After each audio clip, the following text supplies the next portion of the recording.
महाराष्ट्र की राजनीति में इन दिनों अलग ही घमासान दिख रहा है। एकनाथ शिंदे और उद्धव ठाकरे के बीच की तनातनी अभी भी खत्म नहीं हुई है। फिलहाल उद्धव ठाकरे के हाथ से शिवसेना का नाम और धनुष बाण का निशान गया है और अब सवाल उठ रहे हैं कि क्या मातोश्री पर भी शिंदे गुट अपना दावा ठोक सकता है। 27 फरवरी को विधानसभा के बजट सत्र के वक्त क्या देखने को मिलेगा, इसी पर सभी की निगाहें हैं। उद्धव पर शिंदे गुट का अगला प्लान क्या होगा, ये सभी सवाल लोगों के जहन में आ रहा है। लेकिन उससे पहले उद्धव ठाकरे के एमपी एमएलए के ऊपर अयोग्यता की तलवार भी लटक रही है। मुख्यमंत्री एकनाथ शिंदे के नेतृत्व वाली शिवसेना ने दो टूक शब्दों में कहा है कि उद्धव ठाकरे के प्रति निष्ठा रखने वाले सभी विधायकों को पार्टी द्वारा जारी व्हिप का पालन करना होगा, अन्यथा उन्हें अयोग्यता का सामना करना पड़ेगा। इसमें उद्धव ठाकरे का उत्तराधिकारी आदित्य ठाकरे भी शामिल हैं। इसी बीच सवाल ये उठ रहे हैं कि क्या ठाकरे खेमे के विधायक वो व्हिप मानेंगे, नहीं मानेंगे तो अंजाम क्या होगा। शिंदे वाली शिवसेना के नेता भरत गोगावले ने कहा कि उद्धव ठाकरे को समर्थन देने वाले विधायकों को नियमानुसार हमारे व्हिप का पालन करना होगा।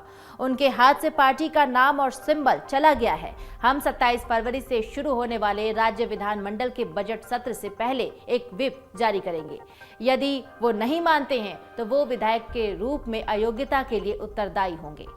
उन्होंने कहा कि कुछ समय पहले वो हमारे पीछे थे, अब हम उनके पीछे हैं। आपको बता दें कि शिवसेना के 56 विधायक थे, जिनमें से 40 अब शिंदे खेमे के पास हैं। 19 सांसदों में से 13 ने मुख्यमंत्री का पक्ष लिया है।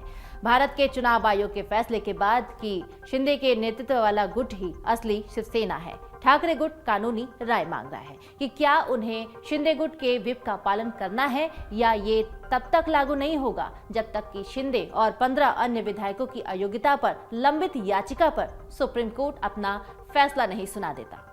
टेक्निकली शिवसेना के वो 16 विधायक और 5 सांसद भी शिवसेना के व्हिप से जुड़े हुए हैं जो ठाकरे खेमे के हैं।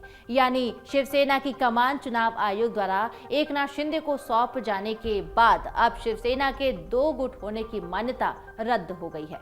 अब शिवसेना मतलब शिंदे, शिंदे मतलब शिवसेना। यानी शिवसेना अगर कोई व्हिप जारी करती है तो ठाकरे खेमे के विधायकों के पास 2 ही रास्ते बचते हैं, या तो वो व्हिप के खिलाफ जाएं या फिर शरणागति स्वीकार करें।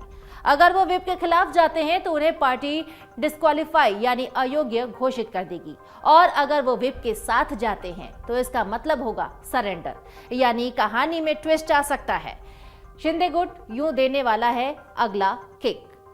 राज ठाकरे की पार्टी एमएनएस के प्रवक्ता संदीप देशपांडे ने तो ठाकरे गुट से ये सवाल उठा दिया है कि अगर सुप्रीम कोर्ट ने इलेक्शन कमीशन के फैसले को नहीं पलटा, उसे स्टे नहीं दिया, तो क्या ठाकरे गुट के 15 विधायक शिवसेना के व्हिप को मानकर सरेंडर करेंगे या अपनी विधायकी त्याग करके इस्तीफा देंगे और चुनाव के रण में कूदकर मर्दानगी दिखाएंगे। शिंदे गुट के प्रवक्ता दीपक केसरकर का कहना है कि ठाकरे खेमे के विधायकों को व्हिप पालन करना ही होगा।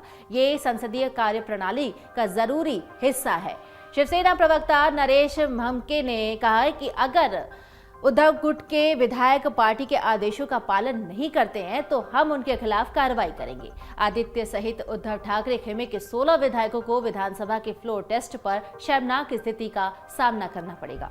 उन्होंने कहा कि तकनीकी तौर पर ये शिवसेना के विधायक हैं, उन्हें शिंदे के नेतृत्व वाली शिवसेना के आदेशों का पालन करना होगा। अगर वो विपरीत रुख दिखाते हैं तो उन्हें अयोग्यता का सामना करना पड़ सकता है। आपको बता दें कि अगर ठाकरे गुट द्वारा दायर की गई याचिका के जवाब में सुप्रीम कोर्ट ने ईसीआई के आदेश पर रोक लगा दी तो उन्हें राहत मिल सकती है। विधानसभा में ठाकरे खेमे के नेता अजय चौधरी ने कहा कि अभी बजट सत्र शुरू होना बाकी है, उन्होंने अभी तक व्हिप जारी नहीं किया है। इससे मानना है या नहीं मानना है, इस पर हम बाद में फैसला करेंगे। हमारा नेतृत्व तय करेगा। हम पहले सैनिक हैं और बाद में विधायक।